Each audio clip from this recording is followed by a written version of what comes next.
भारत का युद्ध अब खत्म हो चुका था। युधिष्ठिर अभी हस्तिनापुर के सिंहासन पर बैठ चुका था, पर कुछ चीजें अभी भी धृतराष्ट्र की समझ से परे थीं। धृतराष्ट्र ने श्री कृष्ण से ऐसा प्रश्न पूछा जो शायद हमें सभी को हैरान कर दे। हम सब जानते हैं कि धृतराष्ट्र और गांधारी के 100 पुत्र थे।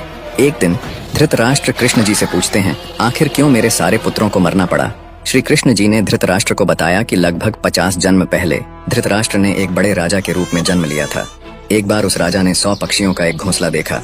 बिना किसी कारण के उसने वो 100 घोंसले तोड़ दिए, जिससे उन घोंसलों में रखे 100 पक्षियों के बच्चों की भी मृत्यु हो गई। इसी कर्म के कारण धृतराष्ट्र को अपने 100 पुत्रों को खो देना पड़ा। पर आखिर 50 जन्म तक क्यों रुकना पड़ा। कृष्ण जी ने बताया कि इन 50 जन्मों में धृतराष्ट्र अपने 100 पुत्रों के लिए पुण्य कमा रहा था। इसलिए आप भी इन बातों का ध्यान जरूर रखना।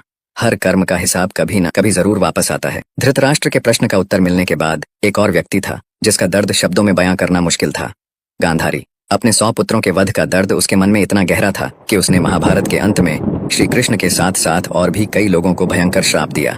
गांधारी ने श्री कृष्ण को यह श्राप दिया कि उनका पूरा वंश समाप्त हो जाएगा और वे कुछ नहीं कर पाएंगे। वहीं गांधारी ने अपने भाई को भी श्राप दिया कि उनका राज्य कंधार भी कभी सुखी नहीं होगा, जिसका परिणाम हम आज भी अफगानिस्तान में देखते हैं। क्या आप जानते हो कि महाभारत का एक और सबसे प्रसिद्ध श्राप कृष्ण जी ने किसे दिया था। पर एक श्राप ऐसा है जो शायद हम सब आज तक भुगत रहे हैं। यह श्राप युधिष्ठिर ने अपनी माँ कुंती को दिया था। जब कर्ण की मृत्यु हुई, सारे ही पांडवों को एक बहुत बड़ा झटका लगा।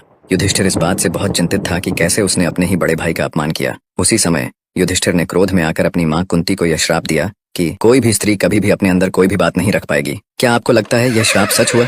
अगला